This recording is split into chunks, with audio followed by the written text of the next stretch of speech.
মেয়েটা আল্লাহ নবীর দরবারে এসে কই, ইয়া রাসূলুল্লাহ তাহিরনি মিনাজ জিনা, আমার জিনাত থেকে মুক্ত করেন, জিনাত থেকে পবিত্র করেন।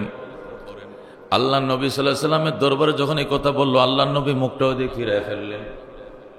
তুমি জিনা করো নাই, তুমি চুমা দিছ। সাহাবী নারীটা এদিক দিয়ে এসে, রাসূল গো আমি চুমা দেই না, আমি ডাইরেক্ট কাজ করছি। রাসূল চেহারা এদিক ফিরে এসে, শোন তুই কাজ করস নাই, তুই জড়ায় ধরছস। এইদিকে ঘুরে মেয়েটা এসে, রাসূল জড়ায় ধরি নাই, শুধু জড়ায় তো ধরছি, অপকর্ম করছি। রাসূল আবার চেহারা ওই দিক ফিরে নিলেন তিনবার। তুই কাজ করস না, করার নিয়ত করছিলি, এরপরে তুই ছেড়ে দিছস। মেয়েটাকে, হুজুর আমি চতুর্থবার বলছি ইন্নী হুবলা মিনাজ জিনা, জিনার কারণে আমার পেটে বাচ্চা আইসা গেছে। হুজুর আমি অস্বীকার করতে পারবো না, আমার পেটে অলরেডি বাচ্চা, এই অপকর্মের কারণে। আল্লাহর হাবিব ডাক দেয়, মা সত্যি নি কহ, হুজুর আমার পেটে বাচ্চা। যদি তোমার পেটে বাচ্চা থাকে, যা মা যা, তুই যে জেনা করছস, তোরে তো পাথর মেরে সঙ্গে সার করা লাগবে, কোমর পর্যন্ত গাড়াইয়া, কোমর পর্যন্ত গাড়াইয়া তোরে পাথর মেরে হত্যা করতে হবে, এটা ইসলামের বিধান। কিন্তু যেহেতু তোর পেটে বাচ্চা, অপরাধ তো তুই করছস, বাচ্চায় করে নাই, এই জন্য তোরা যদি মেরে ফেলি, পেটের বাচ্চাটাও মারা যাবে। যা মা যা, বাচ্চারা ডেলিভারির পরে আইসো, এরপরে বিচার কার্যকর করা হবে। সুবহানাল্লাহ। মেয়েটা নবীর সামনে হাউমাউ করে কান্দে, নবী গো আমি এতদিন বাঁচবনি, আমি এতদিন বাঁচবনি। আমি যদি বাচ্চা ডেলিভারির আগে মারা যায়, আল্লাহর দরবারে আমি পাপী হইয়া যাইব, আমি কিভাবে চেহারা দেখাইব? ওগো নবীজি, বাচ্চা পেটে রাইখা কি বিচার কার্যকর করা সম্ভব নয়? আল্লাহ নবী কন, না মা, এটা সম্ভব নয়, এটা এমন বিচার তুই মরবি, তোর পেটের বাচ্চাটাও মারা যাইব। এই জন্য ডেলিভারি ছাড়া তোর উপরে বিচার কার্যকর করা সম্ভব নয়। মহিলা কান্দতে কান্দতে কান্দে, আল্লাহ আমার হায়াত বাড়ায়া দাও, বিচার কার্যকর হওয়ার আগে যেন আমার মরণ না হয়। আল্লাহু আকবার। আমরা হাজার হাজার পাপ করি, শতবার এই সমস্ত অপকর্ম করছি, তারপরও দিন শেষে বাস আইসা মসজিদের ইমাম সাহেবের উপরে তুফান তুলে দেই, মুয়াজ্জিনরে 12টা বাজায়, এমনিতে সাব্যস্ত মানুষ, সম্মানী মানুষকে অপমান অপদস্থ করে ফেলাই, অথচ নিজের বগলটার সঙ্গে দেখি নাই গন্ধ নাকি দুর্গন্ধ, কথা কোন ঠিক কিনা? অথচ নবী সাহাবীদের অবস্থাটা, মেয়ে মানুষ আল্লাহ নবীর দরবার থেকে কানতে কানতে যায়, যতক্ষণ বাড়িতে পৌঁছায় না এতক্ষণ দুহাত তুলে কান্দে, আল্লাহ আমি আমার পেটের বাচ্চারা ডেলিভারি করার পর, আমার উপরে বিচার কার্যকর সম্পন্ন হওয়ার পরে তুমি আমার দুনিয়া থেকে নিও। আল্লাহু আকবার। খাইদে খাইদে 10 মাস 10 দিন পার করছে, এরপরে বাচ্চার ডেলিভারি হইছে। বাচ্চা ডেলিভারি হওয়ার পরের দিনে বাচ্চা খুলে নিয়ে হাজির হয়ে গেছে। আল্লাহু আকবার। নবী গো আমার বাচ্চা ডেলিভারি হইছে, আমি আমার একটা মেয়ের কাছে আমার বাচ্চাটা বুঝাই দিব, সে পালবে, আপনি আমার বিচার কার্যকর সম্পন্ন করেন, বিচার কাজ সম্পন্ন করেন। নবী ডাক দেখো, মা এই বাচ্চাটা তোমার স্তনের দুধের উপর নির্ভরশীল, 3 বার 5 বার 10 বার দুধ খায় বাচ্চারা বাঁচবে।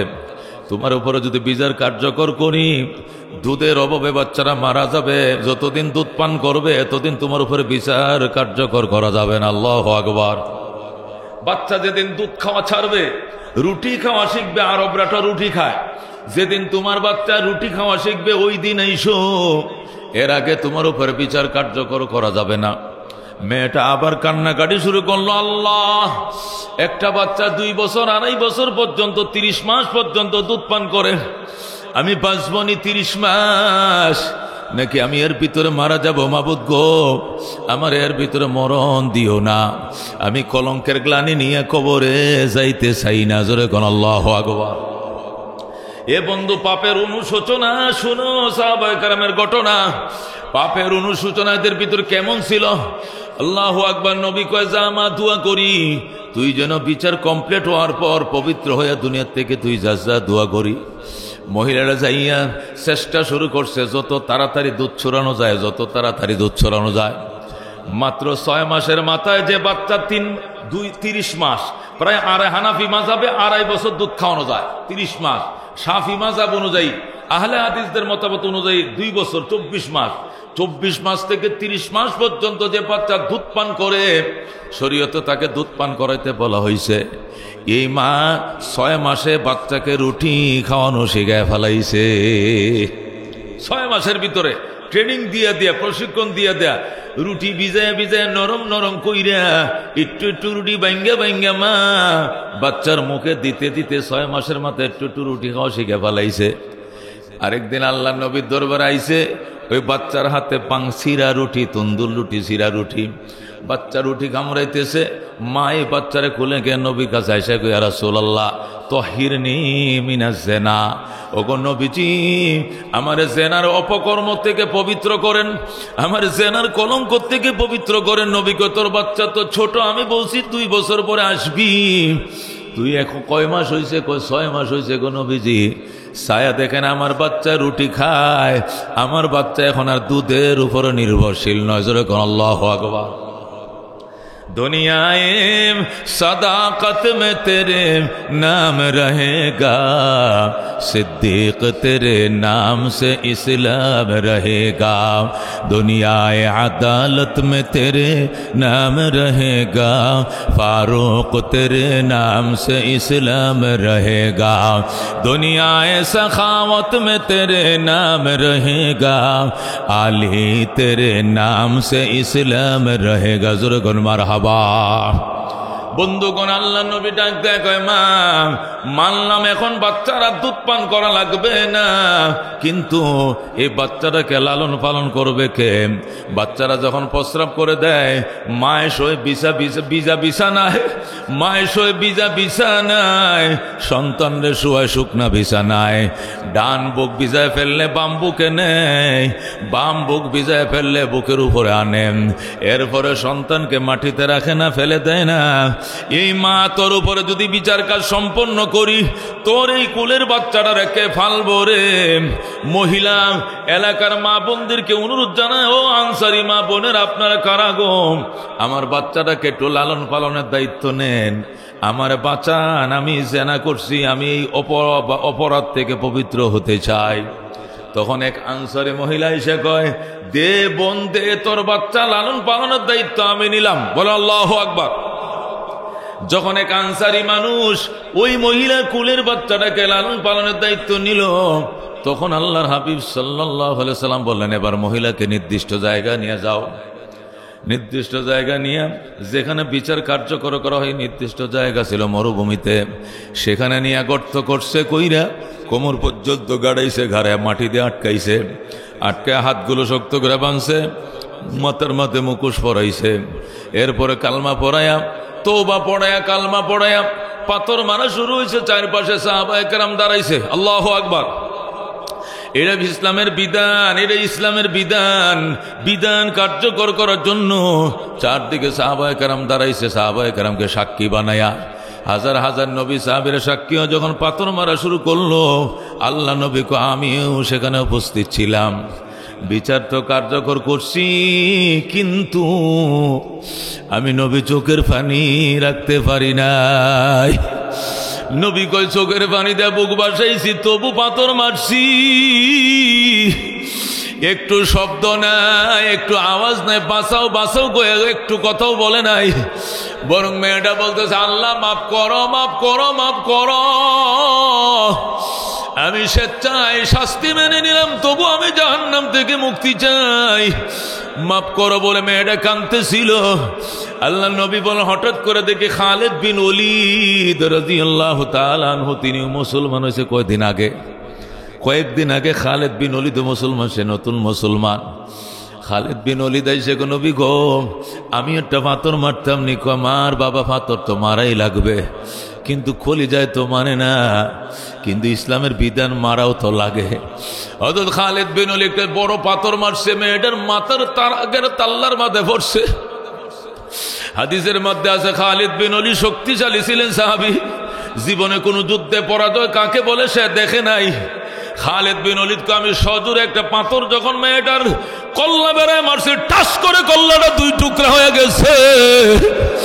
রক্ত যখন সিরিঙ্গিতে ছুটছে, ওই মহিলার রক্ত আমার গায়ের মাথায় এসে ছিটে পড়ছে।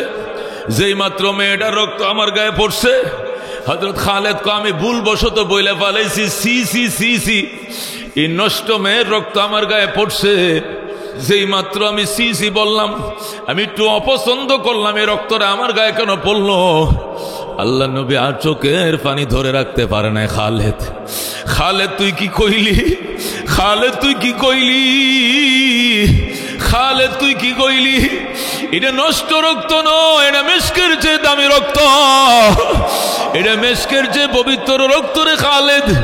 এই মহিলা এমন তওবা করছে, এর তওবা যদি মদিনার 70 মাইল এলাকার সমস্ত মানুষকে বন্টন করে দেওয়া হয়, 70 মাইল নবী কো মদিনার 70 মাইল এলাকা মানে 100 কিলোমিটার, এই 100 কিলোমিটার এলাকায় যত মুসলমান বসবাস করে সমস্ত মুসলমানকে এক নারীর তওবা যদি বন্টন করে দেওয়া হয়, একজন নারীর তওবার কারণে এই 70 কিলোমিটারের সমস্ত পাপীদের গুনাহ মাফ করে দিবে আমার আল্লাহ। নাহমাদুহু ওয়া নাস্তাঈনুহু ওয়া নাস্তাগফিরুহু ওয়া নু'মিনু বিহি ওয়া নাতাওয়াক্কালু আলাইহি ونعوذ بالله من شرور أنفسنا ومن سيئات أعمالنا من يهده الله فلا مضل له ومن يضلله فلا هادي له ونشهد أن لا إله إلا الله وحده لا شريك له ونشهد أن سيدنا ومولانا محمدا عبده ورسوله أما بعد فأعوذ بالله من الشيطان الرجيم بسم الله الرحمن الرحيم كنتم خير أمة أخرجت للناس تأمرون بالمعروف وتنهون عن المنكر وقال رسول الله صلى الله عليه وسلم الداعي إلى الله كفاعله أو كما قال النبي عليه الصلاة والسلام اللهم صل على محمد وعلى آل محمد كما صليت على إبراهيم وعلى آل إبراهيم إنك حميد مجيد اللهم بارك على محمد وعلى آل محمد كما باركت على إبراهيم وعلى آل إبراهيم إنك حميد مجيد محمد سيد الكونين والثقلين والفريقين من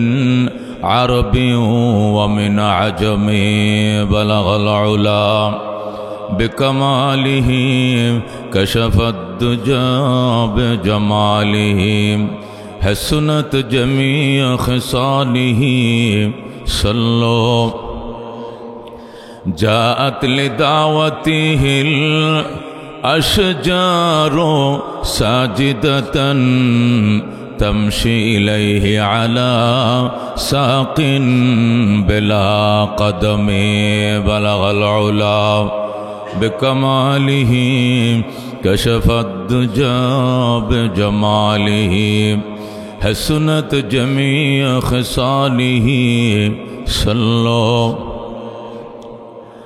محمد نے آکر کفر کو مٹایا کفر کو مٹا کر صداقت اٹھایا بلغ العلا بکمالہ کشف الدجى بجمالہ حسنت جميع خصاله صلوا عليه وآله محبت شد لا إله إلا الله إلا الله لا إله दुर्फशानी ने तेरी कतरों को दरिया कर दिया, दिल को रोशन कर दिया, आँखों को बीना कर दिया। ला इलाहा इल्लल्लाह, ला इलाहा। खुद न तेजो राह पर औरों के हादी बन गए, क्या नजर थे जिसने मुर्दों को मसीहा कर दिया। ला इलाहा इल्लल्लाह, ला इलाहा।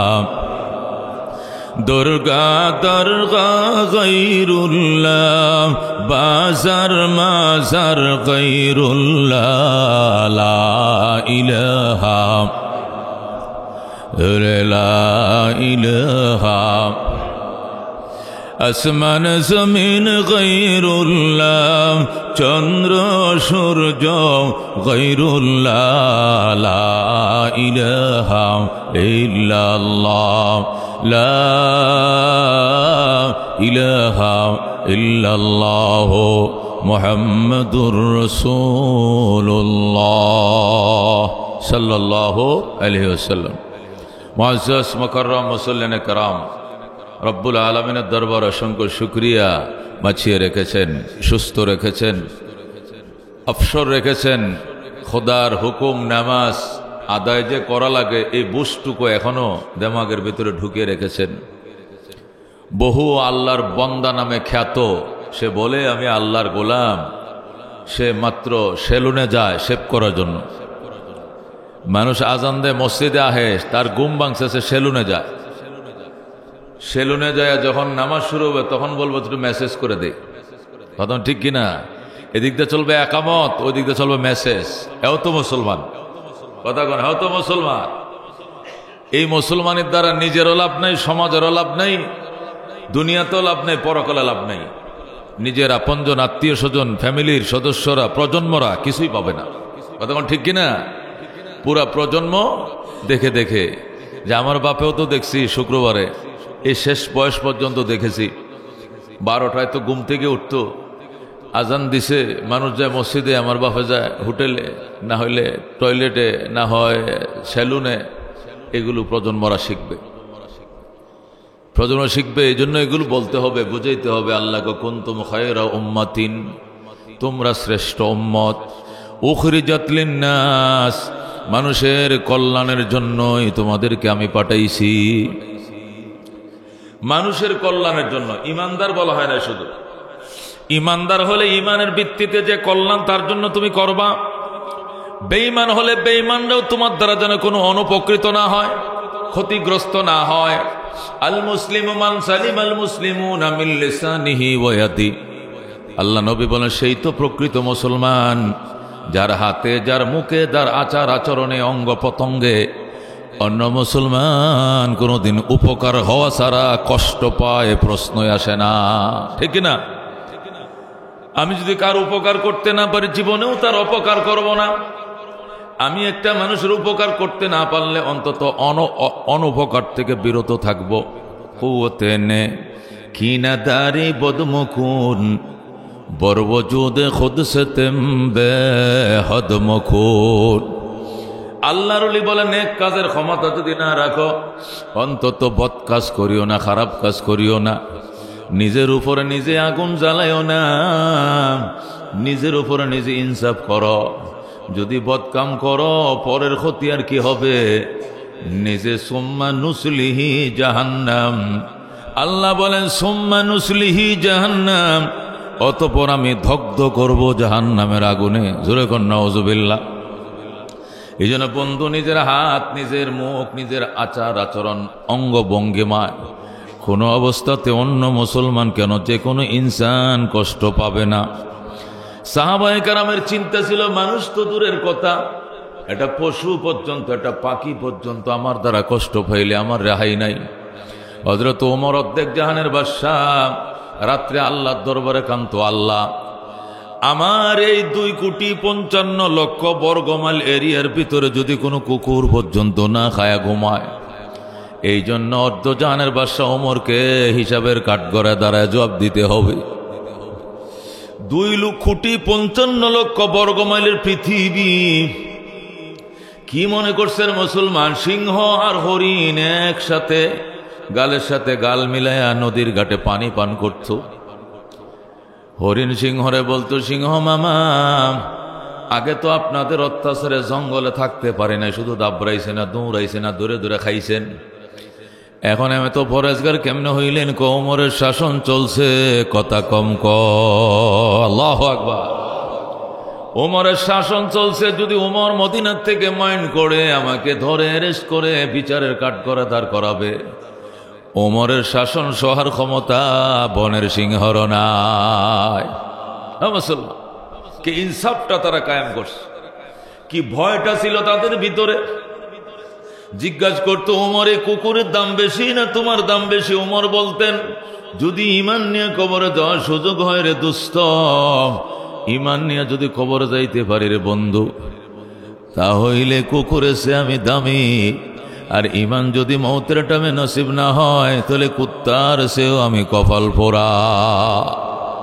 কুকুরের সেও অদম আমি। কারণ কুকুর এই দুনিয়াতে নিকৃষ্ট প্রাণী, যেখানে খায় সেখানে ঘুমায়, তার খাওয়ার না কেউ নাই, তার চিকিৎসা করার কেউ নাই, শীতের দিনে তার জন্য বস্ত্রের ব্যবস্থা করার কেউ নাই, ঠান্ডার থেকে বাঁচানোর মতো গরম কাপড়ের কেউ নাই, বৃষ্টি থেকে বাঁচানোর জন্য তার জন্য কেউ ঘর বেঁধেও দেয় নাই, খাবারের রুটিন নাই, শুয়ার রুটিন নাই, চলার রুটিন নাই, কোনো কিছু নাই দুনিয়াতে তার।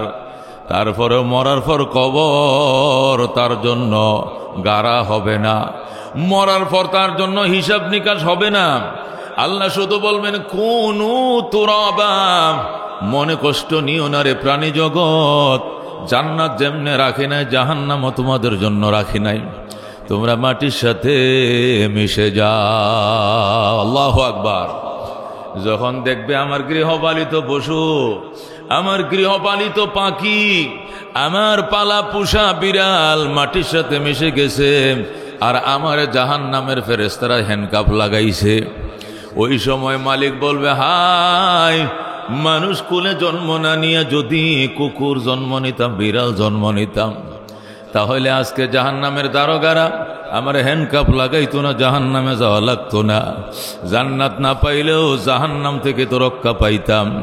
মানব কুলে জন্ম নিয়া মালিক চিনি নাই, মালিকের গোলামি করি নাই, আমি মালিক চিনি নাই, মালিকের গোলামি করি নাই, আজকে জান্নাত তো পাইলাম না, জাহান্নাম থেকে রেহাই পাইলাম না। ফেরেশতারা হাতে পায়ে ধরে টাইনা টাইনা জাহান্নামে নেয়, আর সে চিৎকার মেরে কান্দে, জোরে কর নাউজুবিল্লাহ। ও বন্ধু, যদি বলেন আমরা মালিক চিনি না, জাহান্নামে যাবে, কুকুরও তো মালিক চিনে নাই। আল্লাহ ডাক দিয়া বলবেন, বান্দা কুকুর মালিক চিনতো।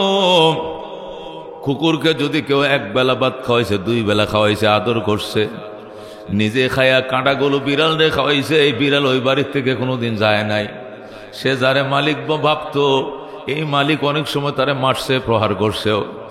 তারপরে এত মায়ের খাওয়ার পরও লেজটা ঘুরায়া বলছে, মালিক তোমার বাড়ির হাড্ডি খাই, কাঁটা খাই, তোমার বাড়ির বাতের ফ্যান খাই, আজকে রাগ করে গুসা করে যত মারা মারো মারো, তবে মনে রাখো আমি তোমার বাড়ির দুয়া চাইরে কোথাও যাব না।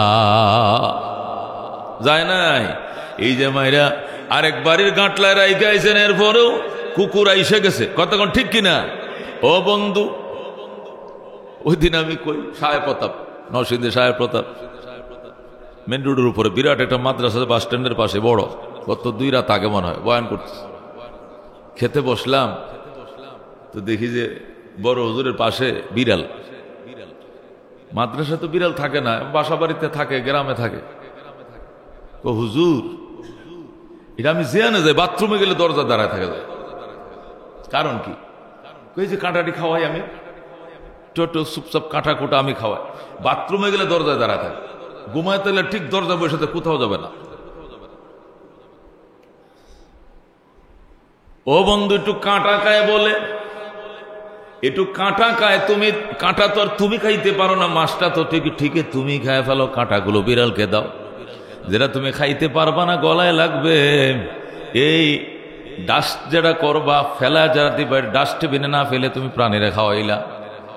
এরপরে প্রাণী তোমার এত ভক্ত হইছে, এই বিড়ালটাকে বস্তার মুখ আটকায়া মালিবাগের বিড়াল নিয়ে সবুজবাগ শাহজাহানপুর রেলগেটে রাইখে আইছে।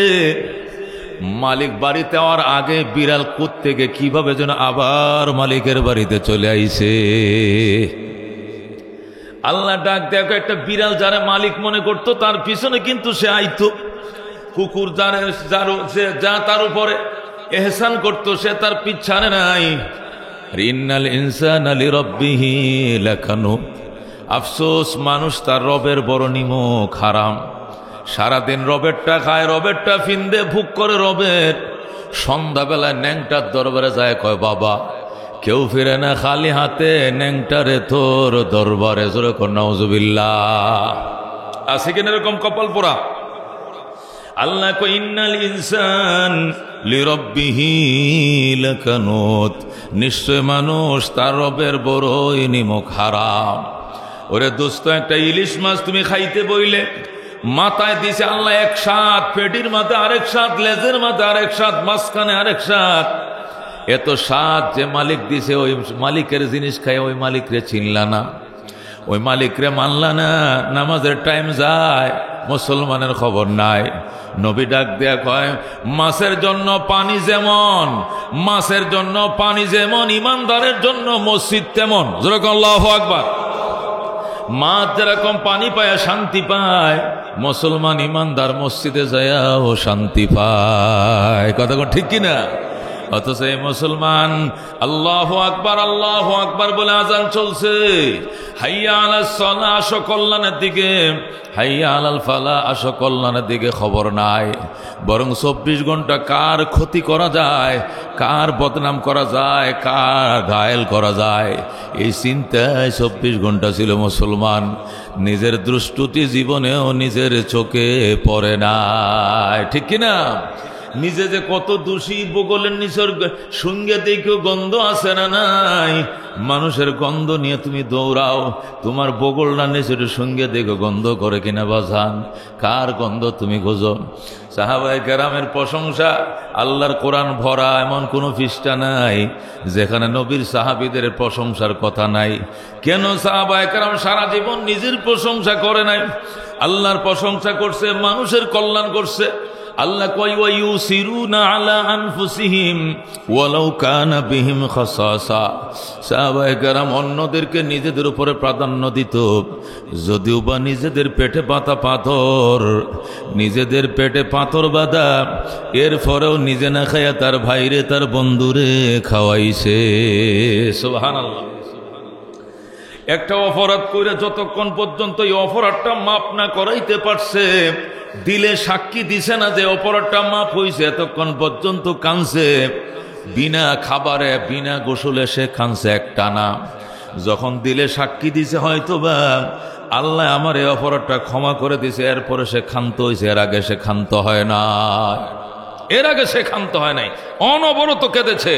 কিসের খাওয়া, কিসের নাওয়া, কিসের বউ, কিসের বাচ্চা দেওয়ানো হয়ে গেছে। কি সর্বনাশ করছি, কি সর্বনাশ করছি। এই সর্বনাশের গতি কি হবে? এই জ্বালা আমি সইব কেমনে? এই যন্ত্রণা আমি কেমনে সইব? জাহান্নামের আযাব। এই জন্য নবীর দরবারে কমপ্লিট স্যালেন্ডার করছে। কেউ দেখে না, আল্লাহ দেখছে, সে জানে আর আল্লাহ জানে, কেউ জানতো না। এমন অপরাধের জন্য নবীর দরজা সে সারে নাই। জোরে আল্লাহু আকবার। গামী দিয়া মদিনার একটা গোত্র, গামী দিয়া একটা বংশ। এই গামী দিয়া বংশের এক নারী নফস শয়তানে ধোকায় পড়ে অপকর্ম করে ফেলছে। এক যুবকের সাথে যুবতী হয়তো মিলন হয়ে গেছে। মেয়েটা আল্লাহ নবীর দরবারে এসে কই, ইয়া রাসূলুল্লাহ তাহহিরনি মিনাজ জিনা, আমারে জিনাত থেকে মুক্ত করেন, জিনাত থেকে পবিত্র করেন। আল্লাহ নবী সাল্লাল্লাহু আলাইহি সাল্লামের দরবারে যখন এই কথা বললো, আল্লাহ নবী মুখটাও দিয়ে ফিরায় ফেললেন। তুমি জিনা করো নাই, তুমি চুমা দিছ। সাহাবী নারীটা এই দিক দিয়ে এসে, রাসূল গো আমি চুমা দেই না, আমি ডাইরেক্ট কাজ করছি। রাসূল চেহারা এই দিক ফিরে গেছে, শোন তুই কাজ করস নাই, তুই জড়ায় ধরছস। এইদিকে ঘুরে মেয়েটা এসে রসুল জড়ায় ধরি নাই, শুধু জড়ায় তো ধরছি, অপকর্ম করছি। রসুল আবার চেহারা ওই দিক ফিরাই নিলেন 3 বার। তুই কাজ করস না, করার নিয়ত করছিলি, এরপরে তুই ছেড়ে দিছস। মেয়েটাকে হুজুর আমি 4বার বলছি ইন্নী হুবলা মিনাজ জিনা, জিনার কারণে আমার পেটে বাচ্চা আইসা গেছে। হুজুর আমি অস্বীকার করতে পারবো না, আমার পেটে অলরেডি বাচ্চা এই অপকর্মের কারণে। আল্লাহর হাবিব ডাক দেয়, মা সত্যি নি কহ হুজুর আমার পেটে বাচ্চা? যদি তোমার পেটে বাচ্চা থাকে যা মা যা, তুই যে জেনা করছস তোরে তো পাথর মেরে সঙ্গে সার করা লাগবে, কোমর পর্যন্ত গাড়াইয়া, কোমর পর্যন্ত গাড়াইয়া তোরে পাথর মেরে হত্যা করতে হবে, এটা ইসলামের বিধান। কিন্তু যেহেতু তোর পেটে বাচ্চা, অপরাধ তো তুই করছস, বাচ্চায় করে নাই, এই জন্য তোরা যদি মেরে ফেলি পেটের বাচ্চাটাও মারা যাবে। যা মা যা, বাচ্চারা ডেলিভারির পরে আইসো, এরপরে বিচার কার্যকর করা হবে। সুবহানাল্লাহ। মেয়েটা নবীর সামনে হাউমাউ করে কান্দে, নবী গো আমি এতদিন বাঁচবনি, আমি এতদিন বাঁচবনি। আমি যদি বাচ্চা ডেলিভারির আগে মারা যাই, আল্লাহর দরবারে আমি পাপী হইয়া যাইব, আমি কিভাবে চেহারা দেখাইব? ওগো নবীজি, বাচ্চা পেটে রাইখা কি বিচার কার্যকর করা সম্ভব নয়? আল্লাহ নবী কো না মা, এটা সম্ভব নয়, এটা এমন বিচার তুই মরবি, তোর পেটের বাচ্চাটাও মারা যাইব। এই জন্য ডেলিভারি ছাড়া তোর উপরে বিচার কার্যকর করা সম্ভব নয়। মহিলা কান্দতে কান্দতে কান্দে, আল্লাহ আমার হায়াত বাড়ায়া দাও, বিচার কার্যকর হওয়ার আগে যেন আমার মরণ না হয়। আল্লাহু আকবার। আমরা হাজার হাজার পাপ করি, শতবার এই সমস্ত অপকর্ম করছি, তারপরও দিন শেষে বাস আইসা মসজিদের ইমাম সাহেবের উপরে তুফান তুলে দেই, মুয়াজ্জিনরে 12টা বাজায়, এমনিতে সাব্যস্ত মানুষ, সম্মানী মানুষকে অপমান অপদস্থ করে ফেলায়, অথচ নিজের বগলটার সঙ্গে দেখে নাই গন্ধ নাকি দুর্গন্ধ, কথা কোন ঠিক কিনা? অথচ নবীর সাহাবীদের অবস্থা একটা মেয়ে মানুষ। আল্লাহ নবীর দরবার থেকে কানতে কানতে যায়, যতক্ষণ বাড়িতে পৌঁছায় না এতক্ষণ 2 হাত তুলে কান্দে, আল্লাহ আমি আমার পেটের বাচ্চারা ডেলিভারি করার পর, আমার উপরে বিচার কার্যকর সম্পন্ন হওয়ার পরে তুমি আমার দুনিয়া থেকে নিও। আল্লাহু আকবার। খাইদে খাইদে 10 মাস 10 দিন পার করছে, এরপরে বাচ্চার ডেলিভারি হইছে। বাচ্চা ডেলিভারি হওয়ার পরের দিনে বাচ্চা খুলে নিয়ে হাজির হয়ে গেছে। আল্লাহু আকবার। নবী গো আমার বাচ্চা ডেলিভারি হইছে, আমি আমার একটা মেয়ের কাছে আমার বাচ্চাটা বুঝাই দিব, সে পালবে, আপনি আমার বিচার কার্যকর সম্পন্ন করেন, বিচার কাজ সম্পন্ন করেন। নবী ডাক দেখো, মা এই বাচ্চাটা তোমার স্তনের দুধের উপর নির্ভরশীল, 3 বার 5 বার 10 বার দুধ খায় বাচ্চারা বাঁচবে। তোমার উপরে যদি বিচার কার্যকর করি, দুধের অভাবে বাচ্চারা মারা যাবে, যতদিন দুধ পান করবে এতদিন তোমার উপরে বিচার কার্যকর করা যাবে না। আল্লাহু আকবার। বাচ্চা যেদিন দুধ খাওয়া ছাড়বে, রুটি খাওয়া শিখবে, আরবরা তো রুটি খায়, যেদিন তোমার বাচ্চা রুটি খাওয়া শিখবে ওই দিন আইসো, এর আগে তোমার উপরে বিচার কার্যকর করা যাবে না। মেয়েটা আবার কান্নাকাটি শুরু করলো, আল্লাহ একটা বাচ্চা 2 বছর 2.5 বছর পর্যন্ত 30 মাস পর্যন্ত দুধ পান করে, আমি বাঁচবনি 30 মাস, নাকি আমি এর ভিতরে মারা যাব? মাবুদ গো আমার এর ভিতরে মরণ দিও না, আমি কলঙ্কের গ্লানি নিয়ে কবরে যাইতে চাই না। জোরে কোন আল্লাহু আকবার। এ বন্ধু, পাপের অনুশোচনা শুনো, সাহাবায়ে কেরামের ঘটনা। পাপের অনুশোচনা এদের ভিতর কেমন ছিল? আল্লাহু আকবার। নবী কয়, যা মা দোয়া করি, তুই যেন বিচার কমপ্লিট হওয়ার পর পবিত্র হয়ে দুনিয়া থেকে তুই যা দোয়া করি। মহিলারা যাইয়া চেষ্টা শুরু করছে, যত তাড়াতাড়ি দুধ ছড়ানো যায়, যত তাড়াতাড়ি দুধ ছড়ানো যায়। মাত্র 6 মাসের মাথায় যে বাচ্চা 30 মাস, প্রায় হানাফি মাযহাবে 2.5 বছর দুধ খাওয়ানো যায় 30 মাস। শাফি মাযহাব অনুযায়ী, আহলে হাদিসদের মতামত অনুযায়ী 2 বছর 24 মাস। 24 মাস থেকে 30 মাস পর্যন্ত যে বাচ্চা দুধ পান করে, শরীয়তে তাকে দুধ পান করাইতে বলা হয়েছে। এই মা 6 মাসে বাচ্চাকে রুটি খাওয়ানো শিখায় ফেলাইছে। 6 মাসের ভিতরে ট্রেনিং দিয়ে দেয়া, প্রশিক্ষণ দিয়ে দেয়া, রুটি ভিজায় ভিজায় নরম নরম কইরা একটু একটু রুটি ভাঙ্গা ভাঙ্গা মা বাচ্চার মুখে দিতে দিতে 6 মাসের মাথায় একটু একটু রুটি খাওয়া শিখে ফেলাইছে। আরেকদিন আল্লাহ নবীর দরবারে আইছে, ওই বাচ্চার হাতে সিরা রুটি, তন্দুর রুটি, সিরা রুটি। বাচ্চা রুটি কামড়াইতেছে, মা এই বাচ্চারে খুলে গিয়ে নবীর কাছে আইসা কই, ইয়া রাসূলুল্লাহ তাহিরনি মিনাজ জিনা, ওগো নবীজি আমার জেনার অপকর্ম থেকে পবিত্র করেন, আমার জেনার কলঙ্ক থেকে পবিত্র করেন। নবী কয়, তোর বাচ্চা তো ছোট, আমি বলছি 2 বছর পরে আসবি, তুই এখন কয় মাস হয়েছে? কয় 6 মাস হয়েছে গো নবীজি। ছায়া দেখেন আমার বাচ্চা রুটি খায়, আমার বাচ্চা এখন আর দুধের উপরে নির্ভরশীল নয়। জোরে কোন আল্লাহু আকবার। दुनियाए सदाकत में तेरे नाम रहेगा, सिद्दीक तेरे नाम से इस्लाम रहेगा, दुनियाए अदालत में तेरे नाम रहेगा, फारूक तेरे नाम से इस्लाम रहेगा, दुनियाए सखावत में तेरे नाम रहेगा, आली तेरे नाम से इस्लाम रहेगा। जुर्गुन मरहबा। বন্ধুগণ, আল্লাহ নবী ডাক দেয়, কয় মা মানলাম এখন বাচ্চারা দুধ পান করা লাগবে না, কিন্তু এই বাচ্চাটাকে লালন পালন করবে কে? বাচ্চারা যখন প্রস্রাব করে দেয়, মায়ের শোয় বিছানায়, মায়ের শোয় বিছানায়, সন্তানদের শোয় শুকনা বিছানায়। ডান বুক ভিজায় ফেললে বাম বুকে নেয়, বাম বুক ভিজায় ফেললে বুকের উপরে আনেন, এরপরে সন্তানকে মাটিতে রাখে না, ফেলে দেয় না। এই মা তোর উপরে যদি বিচার কাজ সম্পন্ন করি, তোর এই কুলের বাচ্চাটা রেখে ফালবো রে। মহিলা এলাকার মা বোনদেরকে অনুরোধ জানায়, ও আনসারি মা বোনের আপনারা কারা গো, আমার বাচ্চাটাকে একটু লালন পালনের দায়িত্ব নেন, আমার বাঁচান, আমি জেনা করছি, আমি এই অপরাধ থেকে পবিত্র হতে চাই। তখন এক আনসারি মহিলা এসে কয়, দে বোন দে, তোর বাচ্চা লালন পালনের দায়িত্ব আমি নিলাম। বলো আল্লাহু আকবার। যখন এক আনসারি মানুষ ওই মহিলা কুলের বাচ্চাটাকে লালন পালনের দায়িত্ব নিল, তখন আল্লাহর হাবিব সাল্লাল্লাহু আলাইহি সাল্লাম বললেন, এবার মহিলাকে নির্দিষ্ট জায়গায় নিয়ে যাও। নির্দিষ্ট জায়গা নিয়ে, যেখানে বিচার কার্যকর করা হয়, নির্দিষ্ট জায়গা ছিল মরুভূমিতে, সেখানে নিয়ে গর্ত করছে, কইরা কোমর পর্যন্ত গাড়াইছে, ঘাড়ে মাটি দিয়ে আটকাইছে, আটকায় হাতগুলো শক্ত করে বাঁধছে, মাথার মাথায় মুখোশ পরাইছে, এরপরে কালমা পড়ায়া, তওবা পড়ায়া, কালমা পড়ায়া পাথর মারা শুরু হয়েছে। চারপাশে সাহাবায়ে কেরাম দাঁড়াইছে। আল্লাহু আকবার। এটা ইসলামের বিধান, এটা ইসলামের বিধান। বিধান কার্যকর করার জন্য চারদিকে সাহাবায়ে কেরাম দাঁড়াইছে, সাহাবায়ে কেরামকে সাক্ষী বানায়া। হাজার হাজার নবী সাহাবীরা সাক্ষী যখন পাথর মারা শুরু করলো, আল্লাহ নবী কো আমিও সেখানে উপস্থিত ছিলাম।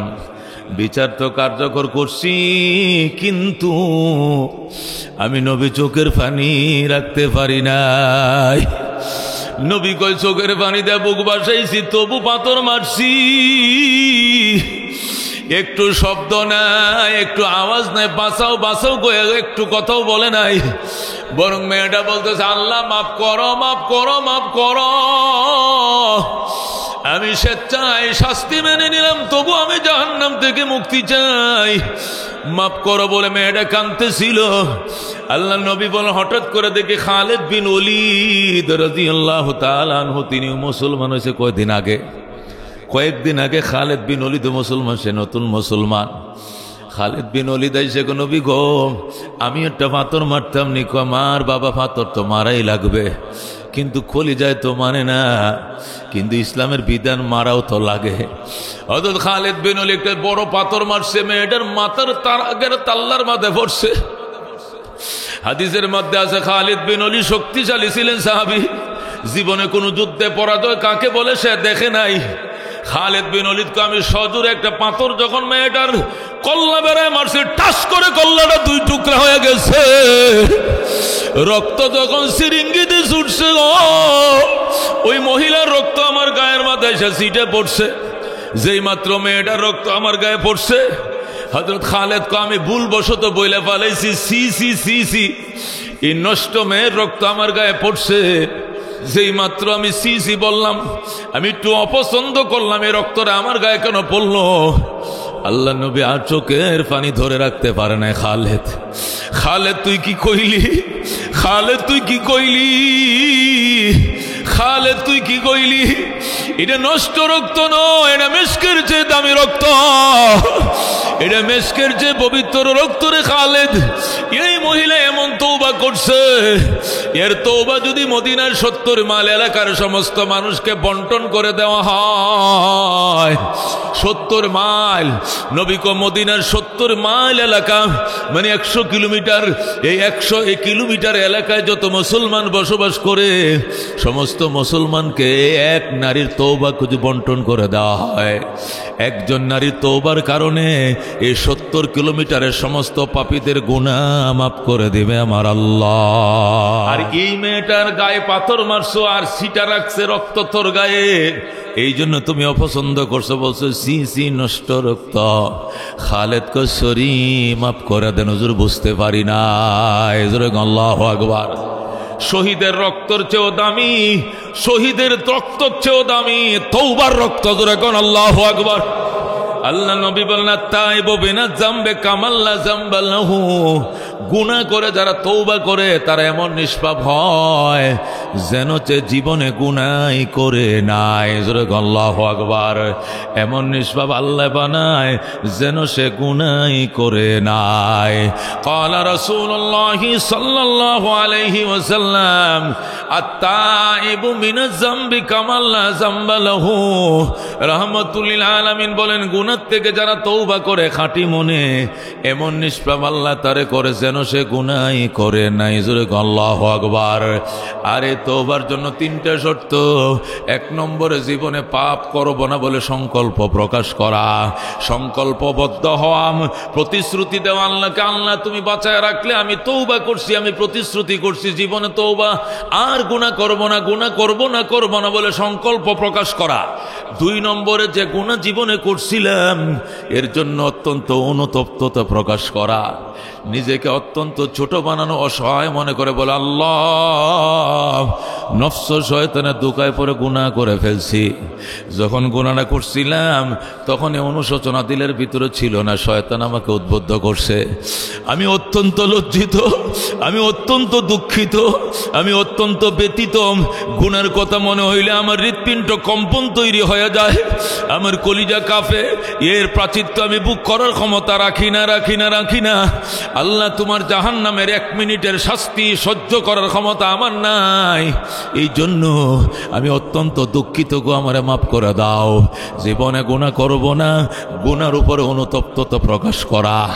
আল্লাহু আকবার। ভবিষ্যতে গুনাহ যেন না হয় সতর্ক হওয়া, গুনার জন্য তওবা করা, আর জীবনোত্তরে গুনাহ ছেড়ে দেওয়া, আর গুনাহ করব না বলে সংকল্পবদ্ধ পরিকল্পনা হাতে নেওয়া। এই 3টা কাজ যদি কেউ করে গুনাহ ছেড়ে দিব, আর গুনাহ করব না, বিগত গুনার জন্য অনুতপ্ততা প্রকাশ করব। এই 3টা কাজ করে যারা তওবা করে, এর গুনাহ যদি হয় সমুদ্রের ফেনা, এর গুনাহ যদি হয় মরুভূমির বালি কণা, এর গুনাহ যদি হয় গাছের পাতা বরাবর, আল্লাহকে আমি সব মাফ করে দিব মুহূর্তের ভিতরে। ওয়ালা উবালি, আমি পরোয়া করি না। বলেন আল্লাহু আকবার। তোমার গুনাহ যদি জমিনের আসমানের মাঝখানে 500 বছরের রাস্তা, এই ফাঁকা জায়গাও পূরণ হয়ে যায়, আর আমার কাছে তুমি তওবা করো, আমি সাথে সাথে সব গুনাহ মাফ করে দেব। জোরে কোন সুবহানাল্লাহ। এই জন্য দুস্থ ও বন্ধু, হাতে ধরি পায়া ধরি, মানুষ তো গুনাহগার, আদম থেকে লয়ে আমাদের গুনাহ হইছে হবে, কিন্তু গুনাহগারদের মধ্যে কুল্লু বনি আদম খাত্তাউন, নবী কয় কুল্লু বনি আদম খাত্তাউন, সমস্ত আদম সন্তানে পাপী গুনাহগার, ওয়া খায়রুল খাত্তাইনা তাওয়াবুন, তবে গুনাহগারদের মধ্যে শ্রেষ্ঠ গুনাহগার ওরা যারা তওবা করে আল্লাহর দরবারে। জোরে কোন সুবহানাল্লাহ। এই জন্য মুসলমান আসো তওবা করি, আল্লাহর দরবারে অনুতপ্ততা প্রকাশ করি। মাবুদ গো, আমি যে গুনাহ করি, যদি তোমার নবীর উম্মত না হইতাম, বনি ইসরায়েলের উম্মত হইলে রাস্তাঘাটে বের হতে পারতাম না। বনি ইসরায়েলের উম্মতেরও কি অপরাধ করলে আগে মাফ না করায় আগে রাস্তায় বাইর হইতে পারত না। এরা যখন গুনাহ করত, গুনার দাগটাকে মুছে ফেলাইতে হইতো, এরপরে সামনে বাড়ত, এছাড়া সামনে বাড়তে পারত না।